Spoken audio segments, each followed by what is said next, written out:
It's the time to get down. He has to keep his eyes open and his fingers nifty and nimble because he is working the switcher. As I said before, we are the complete broadcasting team. I myself am working 5 computers over here, 5 out of the total that are 10 that are working to get this broadcast going. So I got 5 right here at my fingertips, ladies and gentlemen. As you can see, I may get distracted. But let me tell you something else. We are self-educated and self-trained. We have absolutely no broadcasting experience whatsoever. We have never, ever been part of the entertainment industry or the broadcasting industry. We are outsiders. We are radically transparent. We are part of the long tail.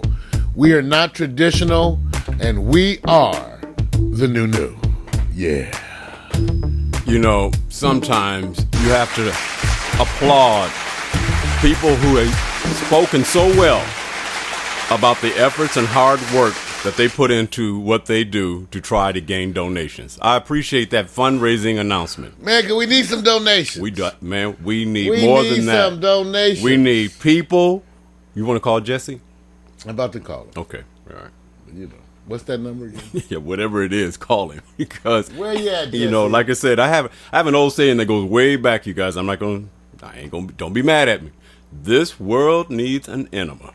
That is an old saying of ours. That's right, man. This world needs an enema. Yep. Well, I hope you enjoyed that little interlude right there that we were playing. I'm getting some things queued up for you right now. Oh yeah, and you know, and while you're doing that, just be prepared to know that maybe this is the end of the week for morning coffee. This is our Friday, but Pack Stereo's Friday is not until Friday, and Shirley Hip Hop, the Republican, and I call that Hip Hop the Republican. Why? Because she's an advocate of her faith, her practices, her belief, and she is a showman woman.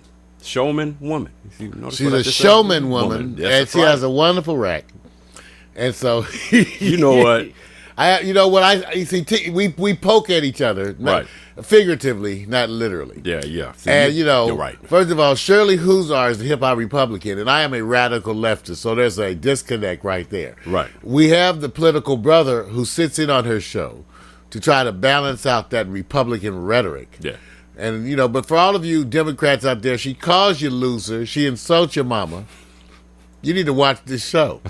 Come get her. Send her furious emails. That's cool. And then send mail to that wonderful political brother on the show and tell him how much you love him. But this Friday, with Hip Hop Republican, we're going to be talking about some of the current scandals, right, going on out there with Maxine Waters, Charlie Rangel. They said they're going to air their laundry in public. So tune in for the trials, Hip Hop Republic. Those of you interested in politics, that's 11:30 Pacific Standard Time on Friday. There you go. And so you guys, hey, I want to give a shout out to a community, South Carolina, hailing Minor Effect. You know, like I said, hey, Trey Huff, thanks for the communication, man. The groups, tracks are unbelievable. We're going to see if we can play at least 1 to 2 of them, maybe not even more of them.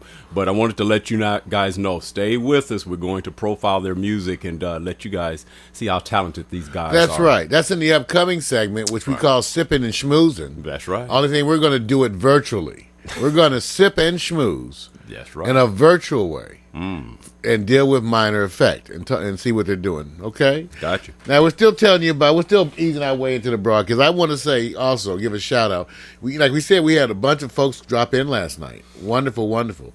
One of the people that dropped in was my good buddy from the past, Emel Bonte, who, along with Trayvon Haynes, has been active with Pack Stereo in the past. They did a lot of the commercial segments that you see.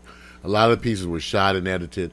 Trayvon Haynes, my right-hand man for so many years, who's now out there working with other folks. And they're working with Comics on Comics. That's Comics on Comics, COMICS on Comics, COMICS.com, where it's a show, and we're going to be maybe even having them as guests, where they have some comics who sit in, and they really sit down and talk and laugh and create jokes all about the growing comic industry. Right. You know, everybody knows Comic-Con has been a big success. Well, they were at Comic-Con. And so they basically are a bunch of comedians, many of them geeks like ourselves, I'm not a geek. That's right. I'm not. It speaks for itself. I'm not a But geek. you can go and watch the comics talk about, the comics that and all the issues in the comics, whether or not Superman is going to be giving it to Lois or, baby mama, Spider-Man, have another bad day. There goes the sex. I'm just saying, just Marvel Comics is full of sex. That's why we like Marvel Comics. Yeah. DC trying to make a comeback, but how they going to bring Wonder Woman back without sex, Vic? What about Dr. Ruth, man? Put her with a cape on her back. Well, that's a whole nother. You want to go Another sex? thing. Bring in the authority, man. Bring in Dr. Ruth.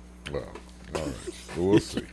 All right, let's tell you a little bit about what's going around right now. First of all, still the backlash about the oil. BP says that they think they have it capped, you guys.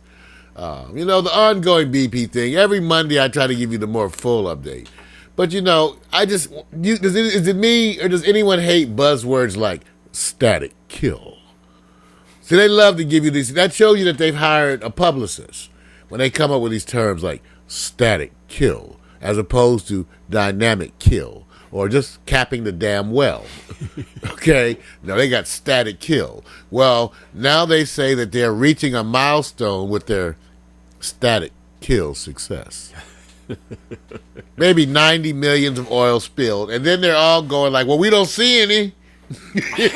That's right. I don't see any. No, you're wrong, man. You see any? I don't, Bob.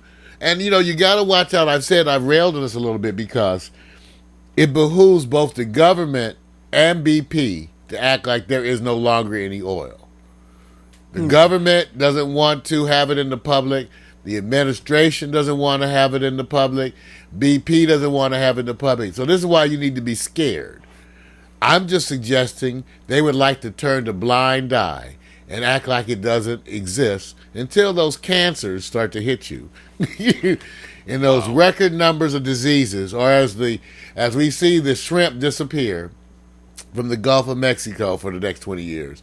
Who knows what the impact of this kind of stuff is going to be? Never happened before, as far as we know. So who knows what the impact? And by the way, BP already failing to pay some of their bills. Remember I told you, it wasn't $20 billion. It was $5 billion a year for 4 years.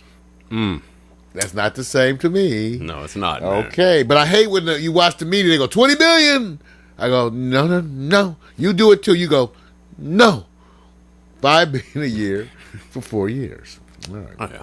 So that's one of the topics. So we're watching BP. They're talking about it. Okay. Well, so we're saying, hey, I don't know. I don't know, man. It's rough.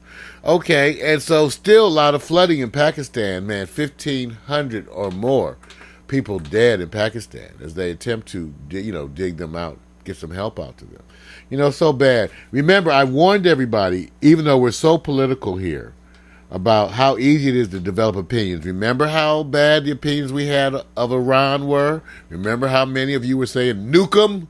Nuke Iran? Some are still saying that. Some are still saying that. And then you got a chance to see the big peace movement, all the people in the streets trying to motivate and get other people to join them as they march toward their own rights movement. Right. And we would have been nuking those people. So that's why I say you got to be careful. Fight governments, be careful of people. That's how you get the anti-Semitism, the racism, the prejudices.